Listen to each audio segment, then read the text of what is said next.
Assalamualaikum warahmatullahi wabarakatuh. Yang terhormat Bapak Ali Romdoni selaku dosen pengampu mata kuliah Aswaja dan teman-teman yang saya sayangi.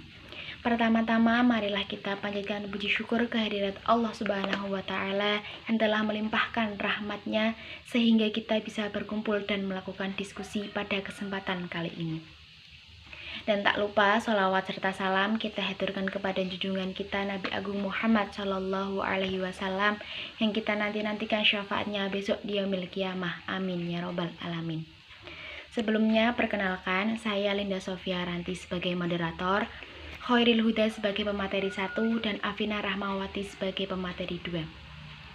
Pada kesempatan kali ini kami dari kelompok 5 ingin menyampaikan hasil diskusi kami materi tentang tawasud dalam akidah.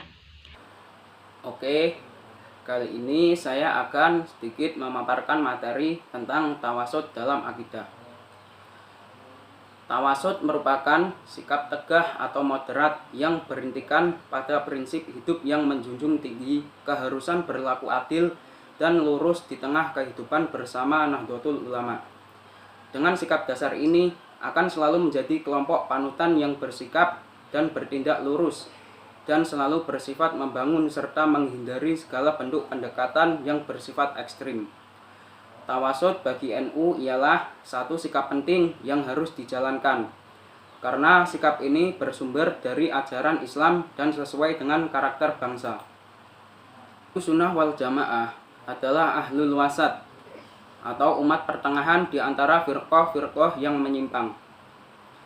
Dalam Al-Quran, surat Al-Ma'idah ayat 8, Allah berfirman, yang artinya, hai orang-orang yang beriman, hendaklah kamu jadi orang-orang yang selalu menegakkan kebenaran karena Allah, menjadi saksi dengan adil, dan janganlah sekali-kali kebencianmu terhadap suatu kaum mendorong kamu untuk berlaku tidak adil. Berlaku adillah, karena adil itu lebih dekat dengan takwa. Dan bertakwalah kepada Allah. Sesungguhnya Allah Maha mengetahui apa yang kamu kerjakan. Quran Surat Al-Ma'idah ayat 8. Ayat ini merupakan perintah bagi orang-orang yang beriman untuk menegakkan kebenaran, yaitu berbuat adil dengan menjadi saksi yang adil. Maka ini merupakan perintah berbuat adil kepada setiap manusia, menjadi saksi yang adil bagi mereka, walaupun itu secara zahir akan merugikan kita, dan walaupun kita bersaksi terhadap orang-orang kafir maupun ahli bid'ah. Dan jangan sampai kita berbuat tidak adil dengan menolak kebenaran yang disampaikan orang lain, karena kebencian kita kepada mereka, atau karena kekafiran mereka, atau karena perbedaan kita kepada mereka. Kebenaran tetap sebuah kebenaran. Dan Allah mengatakan berbuat adil ini adalah jalan kepada takwa. Karena takwa ini lahir dari sikap takut kita terhadapnya dan terhadap balasannya atau atas segala perbuatan kita di dunia. Kesimpulannya, surat Al-Ma'idah ayat 8 ini adalah perintah bagi orang-orang beriman untuk berbuat adil terhadap siapa saja, dan agar orang beriman tidak menolak kebenaran karena kebencian pribadi. Kemudian tawasud ahlu sunnah wal jamaah. Tawasud adalah sikap tengah-tengah atau sedang di antara dua sikap, tidak terlalu keras atau fundamentalis dan tidak terlalu bebas atau liberalis. Dengan sikap inilah Islam bisa diterima di segala lapisan masyarakat. Sikap tawasud yang berintikan kepada prinsip hidup yang menjunjung tinggi keharusan adil dan lurus di tengah-tengah kehidupan bersama, bertindak lurus dan selalu bersifat membangun serta menghindari segala bentuk pendekatan tatoruf atau ekstrim. Penerapan sikap tawasud dengan berbagai dimensinya bukan berarti bersifat serba boleh atau kompromistik dengan mencampur adukan semua unsur atau sinkretisme. Juga bukan mengucilkan diri dan menolak pertemuan dengan unsur lain. Terus, karakter tawasud dalam Islam adalah titik tengah di antara dua ujung, dan hal itu merupakan kebaikan yang sejak semula telah diletakkan Allah Subhanahu wa Ta'ala. prinsip dan karakter ini sudah menjadi karakter Islam. Ini harus diterapkan dalam segala bidang, supaya agama Islam dan sikap serta tingkah laku umat Islam selalu menjadi saksi dan pengukur kebenaran bagi semua sikap dan tingkah laku manusia pada umumnya. Jadi, seorang hamba harus patut taat kepada Allah, wajib sholat 5 waktu, dan menjalankan ibadah-ibadah sunnah lainnya. Akan tetapi, seorang hamba harus tahu, tidak benar jika memutuskan kegiatan lainnya seperti bermasyarakat, bekerja mencari ilmu. Keduanya harus seimbang antara urusan dunia dan urusan akhirat, dan tidaklah terlalu berlebih-lebihan dari keduanya, seperti hanya prinsip ahlu sunnah wal jamaah yang memandang perlu mengamalkan prinsip akidah, syariah, tasawuf, pergaulan antar golongan, kehidupan bernegara, kebudayaan, dan dakwah. Hal ini dilakukan supaya tercapainya kesempurnaan hakiki dalam melaksanakan perintah Allah dan tercapainya keseimbangan antar urusan dalam kehidupan bermasyarakat. Mungkin itulah sedikit paparan materi dari saya. Kurang lebihnya saya mohon maaf dan terima kasih. Baik, saya akan melanjutkan materi selanjutnya. Tawasul dalam akidah. Manifestasi prinsip dan karakter at-tawasul ini tampak pada segala bidang ajaran agama Islam dan harus dipertahankan, dipelihara, dan dikembangkan dengan sebaik-baiknya. Dalam hal akidah, Ahlussunnah wal Jamaah mempertimbangkan dan menetapkan beberapa hal di bawah ini. Yang pertama, keseimbangan dalam telaah dan penggunaan dalil akal dan dalil syara agar tidak mengalahkan salah satunya.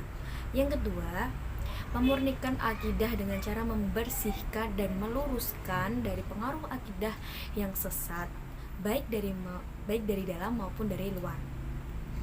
Yang ketiga, menjaga keseimbangan berpikir supaya tidak menilai salah atau menjatuhkan vonis musyrik, bid'ah pada orang lain, bahkan mengkafirkannya.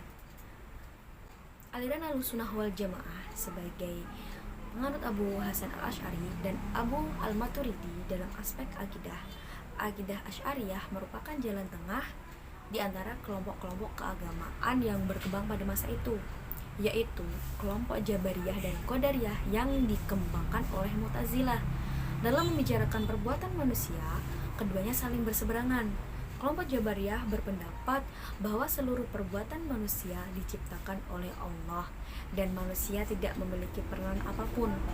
Sedangkan kelompok Qadariyah memandang bahwa perbuatan manusia diciptakan oleh manusia itu sendiri, terlepas dari Allah.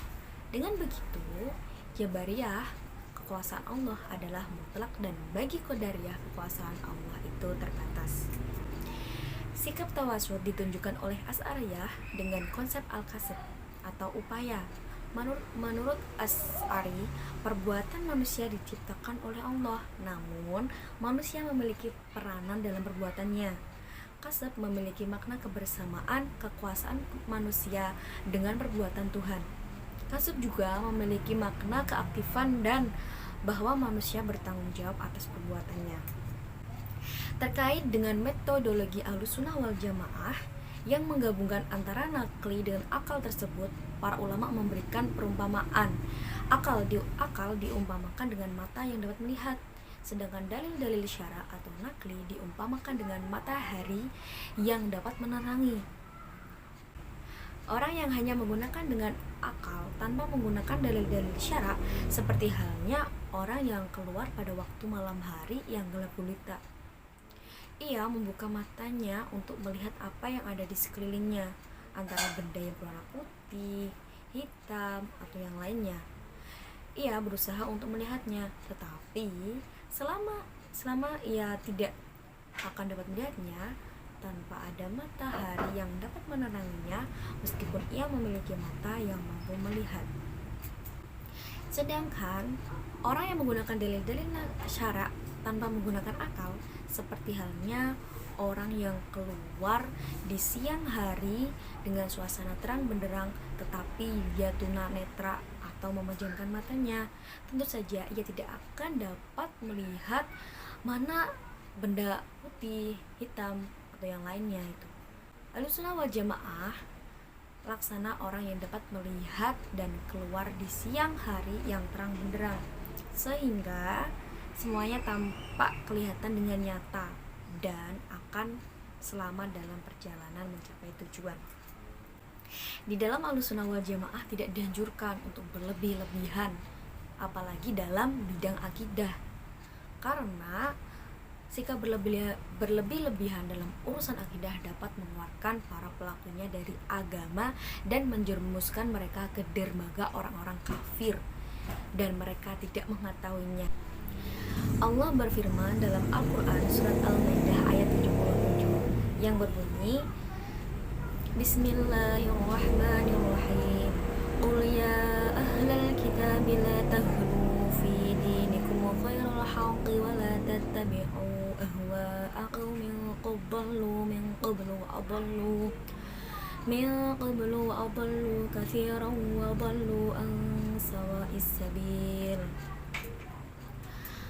Maksud dari ayat tersebut yaitu kita diperintahkan untuk memurnikan akidah dan mengajak ke jalan yang benar dan akhlak yang mulia sesuai dengan ajaran yang telah diajarkan oleh nabi-nabi terdahulu.